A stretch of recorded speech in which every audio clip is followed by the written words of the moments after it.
હજી તો દુઃખો આવ્યા છે ફકત બે ચાર સંખ્યામાં. હજી તો દુઃખો આવ્યા છે ફકત બે ચાર સંખ્યામાં. ભલાશી ખાતરી કે એ પછી લશ્કર નહીં આવે. ભલાશી ખાતરી કે એ પછી लश्कर नहीं. बड़ा जला हुआ कवि है इसलिए तखल्लुस है जलन.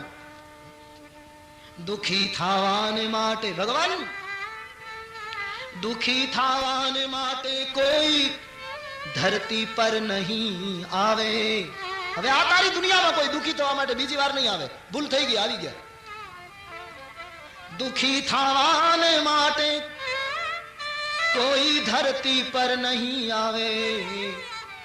અને હવે સદીઓ જશે પણ કોઈ પૈગંબર નહીં આવે. હવે સદીઓ જશે પણ કોઈ पैगंबर नहीं. बहुत अच्छा लिखता है कवि, बहुत प्यारा शेर है, सुनिए. હવે મિત્રો બધા ભેગા મળી વહેંચીને પી નાખો. હવે મિત્રો બધા ભેગા મળી વહેંચીને પી નાખો. કારણ કે જગતના ઝેર પીવાને હવે શંકર નહીં આવે. જગતના ઝેર પીવાને હવે શંકર નહીં. તમે પણ દુશ્મનો ચાલો, તમે પણ દુશ્મનો ચાલો हमारा सज्जनों साथे. दुश्मनों को निमंत्रण, तुम भी आइए, दावत दे रहा है कवि. તમે પણ દુશ્મનો ચાલો અમારા સજ્જનો સાથે. કારણ કે જલનની લાશ ઊંચકવા અહીં ઈશ્વર નહીં આવે. જલનની લાશ ઊંચકવા અહીં ઈશ્વર નહીં. સમજદારીથી અળગા થઈ જવાના સૌ બહાના છે. અને મને શંકા પડે છે કે दीवाना शू दीवाना. बड़ी अच्छी कविता है.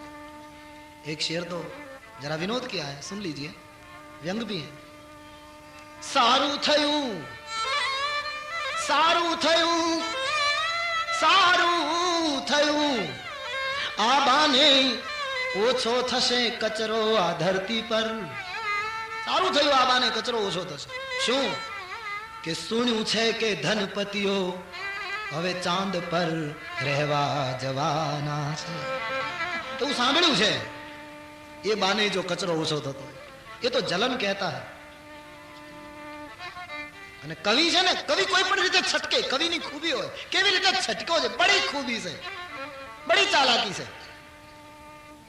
ગમે ના કોઈ કવન મારા, ગમે ના કોઈ કવન મારા, તો મને માફ કરજો એક બાબત પર. મેં આટલી કવિતા લખી, એમાં કદાચ મારું કોઈ કાવ્ય તમને ન ગમે તો કવિ કહે એક મુદ્દા ઉપર તમારે મને માફ કરવો પડે. ગમે ના કોઈ કવન મારા તો મને માફ કરજો એક બાબત પર. પ્રભુ જેવા પ્રભુના આ બધા સર્જન ક્યાં મજાના છે. ઈશ્વરે બનાવ્યું તો એમાંય ક્યાંક ક્યાંક તકલીફ છે. તો મારી કોઈ કવિ હે ના, કોઈ પણ રીતે એ મોડ લેતો. પ્રસંગ આયા તો કહે દો. એક જણો બેઠો બેઠો અડદની દાળ ને બિસ્કિટ ખાતો હતો. હદ કહેવાય ને. અડદની દાળ તાંસળીમાં અને બિસ્કિટ અડદની દાળમાં બોળી બોળીને ખાય. હવે પછી તો શું કેવું. એમાં એક જણે જોયું તો ધ્રુજી ગયો આદમી. હદ કરી તે કળિયુગ ભરાઈ ગયો. હવે ખલાસ. પેલો તો એનું ચાલુ હતું, અડદની દાળમાં બિસ્કિટ બોળીને ખાય. એમાં એક કવિ નીકળ્યો. શું છે? કહ્યું આ દાળ ને બિસ્કિટ ખાય. હદ કરીને આને કોઈ સમજાવો. કવિએ કહ્યું પણ તમે એમાં શું કામ જીવ બાળો છો? કવિએ લખ્યું, બહુ સરસ લખ્યું, 2 પંક્તિ લખી. એ દાળ ને બિસ્કિટ ખાય છે એમાં આપના વડીલનું શું જાય. વડીલ જ કહેવાય ને, બીજું તો એ કવિએ તો કીધું છે પણ હું નહીં કહું. એ દાળ ને બિસ્કિટ ખાય છે એમાં આપના વડીલનું શું જાય છે. દ્રષ્ટિ ભેદને શું કહું, પૂરબ પશ્ચિમ એકતા તો થાય છે. આ બાને પૂરબ પશ્ચિમ જો ભેગા થતા હોય, આ બાને જો સમન્વય થતો હોય, શું કામ દ્રષ્ટિ આવી કરે? દુખી થવાને માટે કોઈ ધરતી પર નહીં આવે. હવે સદીઓ જશે પણ કોઈ પૈગંબર નહીં. તો હજી તો દુઃખો આયા છે ફકત 2-4 સંખ્યામાં. ભલાશી ખાતરી કે પછી લશ્કર નહીં આવે. દુઃખ આવે ત્યારે પછી આવાજ કરે છે.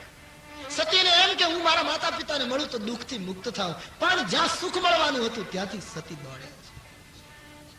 અને જીવનમાં, આપણા જીવનમાં આવું બનતું હોય કે જયારે દુઃખો આવવા માંડે પછી તમે ગમે ત્યાં હાથ નાખો આવડું પડે. આને મળું તો આમ થાય તો કંઈક જુદું જ થાય. રામાયણના અરણ્યકાંડમાં એમ લખ્યું છે, માતુ મૃત્યુ પિતુ સમન સમાના સુધા હો હિ બિશ સુનુ હરિજાન. જેનો શિવ રૂઠે એ ગમે ત્યાં જાય, આવડું પડે. અમુક સમય જીવનમાં એવો આવતો. એક જણો ગામ છોડીને બીજે ગામ રહેવા ગયો, પછી મકાન ભાડે રાખ્યું. 15 દિવસ પછી પાડોશીને ત્યાં ગયો કે અમે 12 ગામથી રહેવા આવ્યા છીએ, 15 દિવસ થયા, તમારા પાડોશી છે, એક જ દિવાલ છે. હા બોલે ખબર, 100 રૂપિયા ઓછી ના આપો 1 મહિના પાછા. પેલા ગ્રસ્તે કહ્યું ભાઈ 100 રૂપિયા આપવાનો કોઈ વાંધો નથી, મારી પાસે છે પણ ખરા, પણ આપણે કોઈ પરિચય નહીં, કોઈ ઓળખાણ નહીં, એમને 100 રૂપિયા કેમ? હજી તમે નવા, મારે ને તમારે કઈ ઓળખાણ કેમ? ઓળખાણ હોય તો આપી શકે. એટલે પેલો જે લેવા આવ્યો હતો ને રડી પડે. પેલા ગ્રસ્તે પૂછ્યું કેમ રડી પડ્યા? કે હવે રડવું નહીં તો શું કરું? જે ગામમાં 35 વર્ષથી રહેતો હતો એ ગામમાં જેની પાસે 100 રૂપિયા લેવા જાવ એ બધા એમ કહે